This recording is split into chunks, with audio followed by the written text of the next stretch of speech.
शरीर साधन नाभि से उत्पन्न बीजधारी का प्रथम पद है।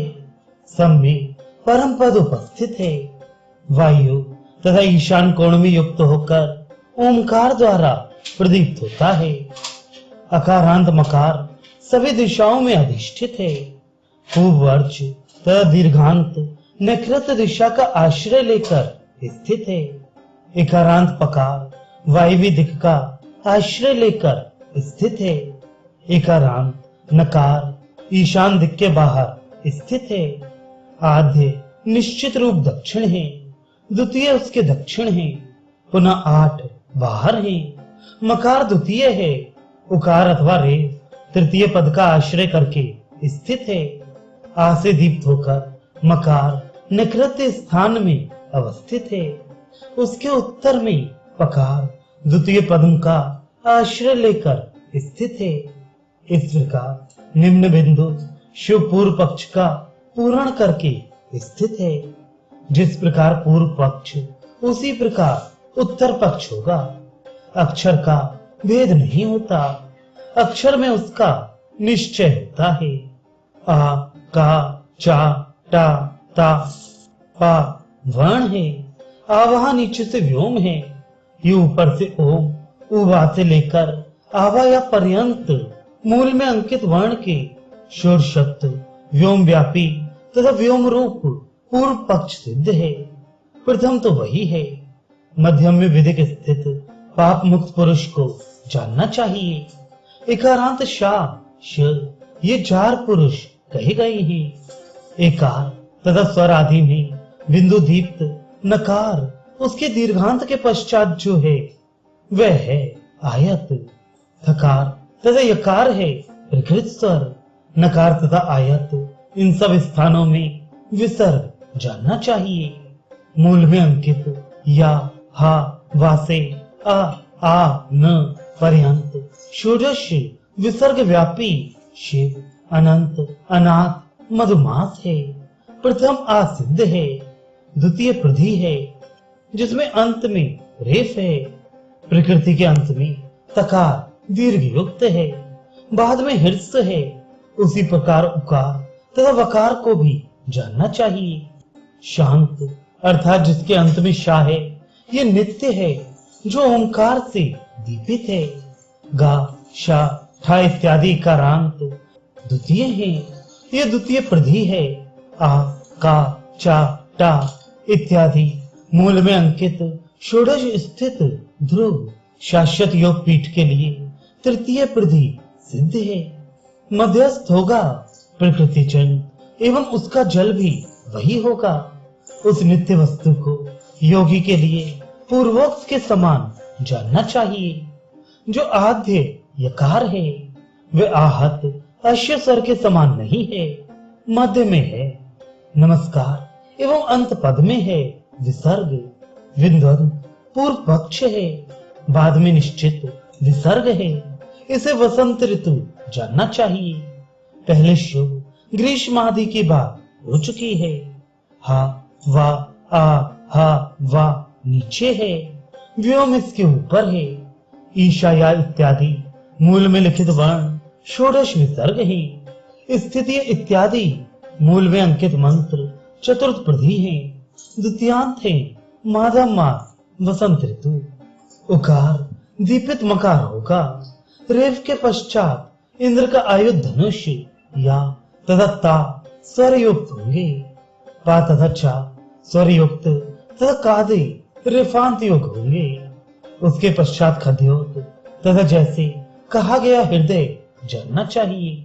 ऊपर व्योम है या मां आ से लेकर हा आ दहा पर्यंत मूल में अंकित 16 विसर्ग हैं। मस्तक रूप तत्पुरुष व्यक्त है तथा घोर हृदय के उद्देश्य से तृतीय शुक्र ज्येष्ठ मास है। यह षष्ठी प्रधि सिद्ध है। ये या एवं अन्य हिर्स श आयत है। मादामा मध्यम ए गुकार से दीपित है। अधीर तथा दीर्घ होगा। तत्पश्चात स्वर युक्त या तथा शा दकार आदि या एवं तु दीर्घ होगा। या तदत्ता स्वर युक्त होगा, उकार युक्त मकार होगा, रेफ आदि उसका मनोन्नत होगा। जिसके देह में बिंदु है वह शुक्ल पक्ष में पूजित होता है। का, चा, टा, ता, पा इत्यादि मूल में अंकित अक्षर वामदेव गुह सद्योजात मूर्ति के उद्देश्य से कहे गए हैं। ये है सप्तम प्रधि। एकारांत यकार अक्षय परम पद है। नकार मौन मां हो जाता है। तदनंतर उकार युक्त होगा। जो आयत है वह रहता है विकारांत। इस प्रकार पुनः गतकांत उत्तम है। रेफ युक्त दो पकारांत उसके शेष स्वर हैं। ये दोनों ग्रीष्म मास हैं। अंत में नमः शब्द कहना चाहिए। चारणे नीचे है, ऊपर है व्योम। मूल में अंकित एम एवं ओम से लेकर ओ, रा, आहा तक षोडश विसर्ग है। ओम यहाँ ओम नमो नमो नमः गुह से अति गुह रक्षक है। ना, शा, चतुर्थ चा ये है ज्येष्ठ मास ग्रीष्म ऋतु तथा अष्टमी प्रधि सिद्ध। हकारांत नकार वास्तव में आयत स्वर है। स्वरवंत या, शा तथा ता है। रेफ के पश्चात ई र होगा, या से संयुक्त। गोधीधार्ध प्रकृत्यांत तथा दीर्घ युक्त ककार, स्वर युक्त यकार आदि तथा उकार दीपित यकार हकारांत आकार। तदनंतर उकार युक्त रेफ बिंदु को अपद जानना चाहिए। भाद्र मास पूर्व पंचकारक आ, का, चा, टा, ता, पा या शा आत्म तंत्र है। निम्न में व्योम है, ये आत्म तंत्र है ऊपर। मूल में अंकित हे, ना, आ से लेकर हे, ता, उ, ता ये है निधन का निमित्त अतिरूप सिद्ध नौमी प्रधि। 15 अक्षरों के पश्चात दीर्घ पकार है। प्राशय में स्वर दीप्त है। चूषाचा एकार द्वारा दीपित है। इस प्रकार उन लक्षण युक्त नमः शब्द व्याख्यात हुआ। अब वर्ण तथा क्रम के अनुसार नमः शब्द की व्याख्या होगी। आत्मतंत्र नीचे है, व्योम ऊपर है। आय आय से लेकर अपय अत अनय पर्यंत षोडश विसर्ग है। अज परमेश्वर का अचेतन अर्पचम नभो मास दशमी प्रधि सिद्ध है। जो भी हो ता, वा, ना अनुनासिक के साथ व्योम में स्थित है। सत्य तथा दीर्घ है। बाद में ई मकार युक्त है। यही अनंतर अप्रमेय है। स्वरेप में उकार दीपित है। पहले की तरह मकार होगा। वे सब जो पहले कहे गए पुनः होंगे। आ, का, चा, टा, पा इत्यादि के रहने के कारण नीचे व्योम है। ये अक्षट आदि उसके ऊपर है। मूलोक्त इत्यादि षोडश विसर्ग है। उसके द्वारा व्योम तथा अव्योग में रूपयान है। अरूप सिद्ध है एकादश प्रधि। फिर स्वर युक्त होगा। मकार प्रथमा होने के कारण तेज विसर्ग युक्त होगा। जो अंतस्थ हैं तथा प्रकृति के अंत में जो विसर्ग हैं इन्हें भाद्र मास कहकर व्याख्या की जाती है। ये है वर्षा काल। इन नीचे है, व्योम ऊपर है। ये से लेकर अपर पर्यंत षोडश विसर्ग है।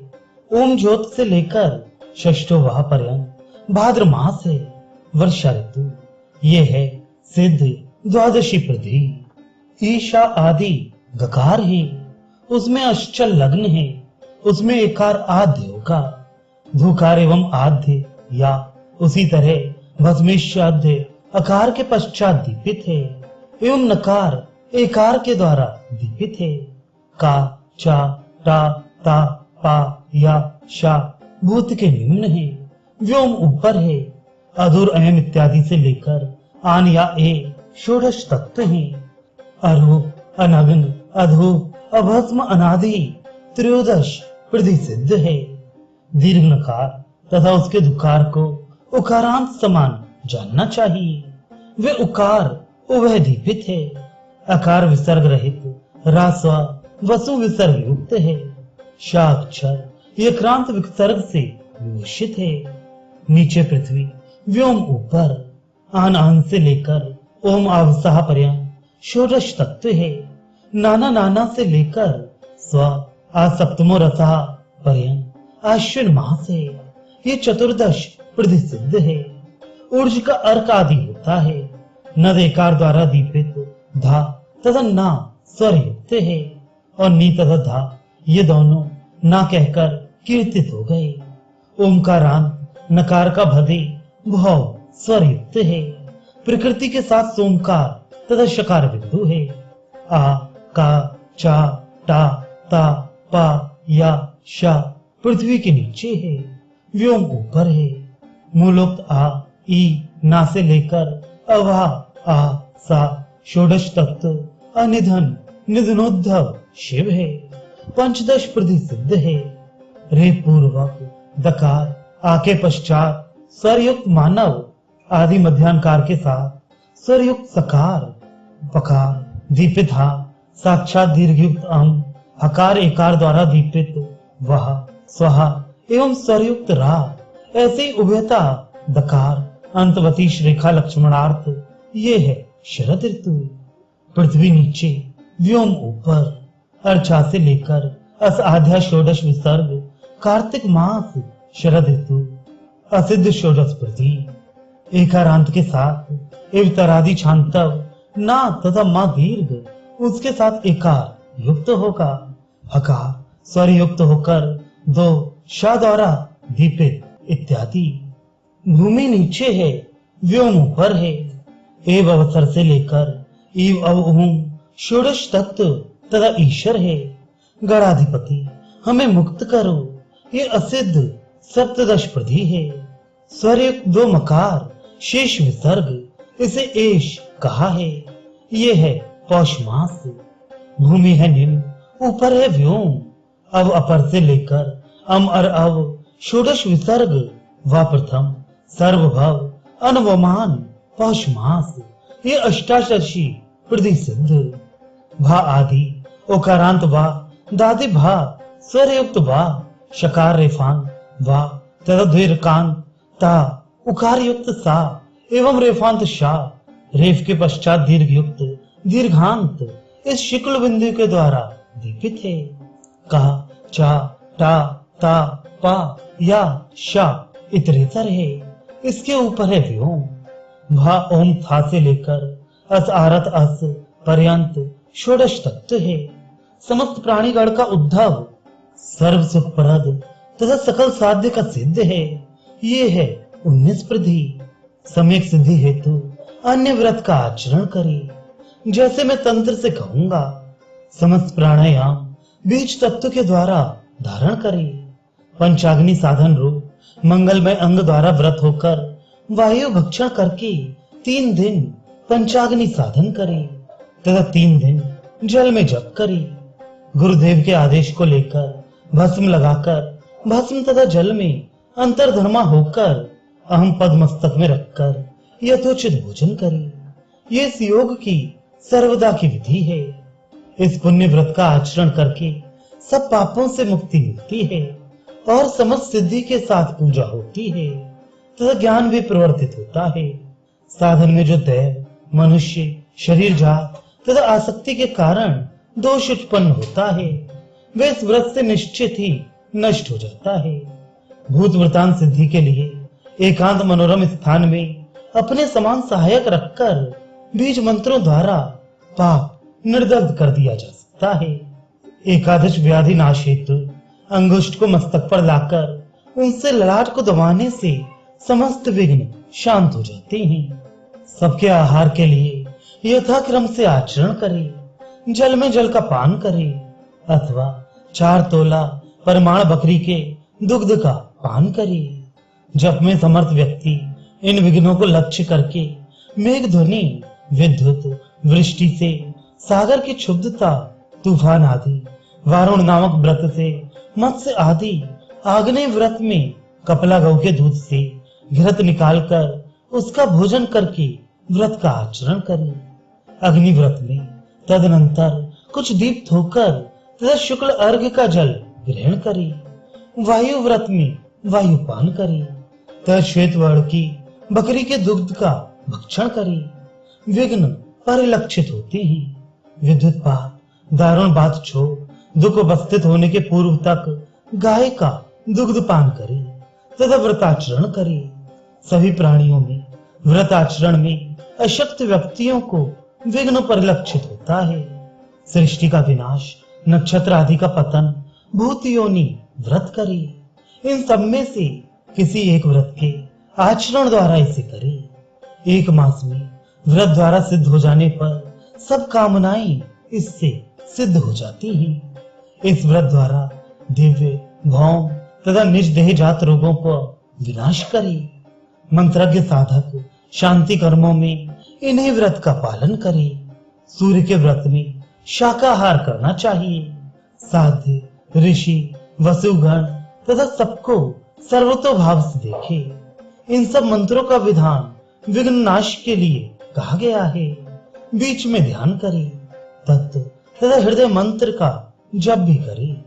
दृढ़ासन, स्थिर मन, जितवायु तथा जितेंद्रिय होकर तत्व तथा यज्ञ से मुख्य सिद्धि का लाभ करे।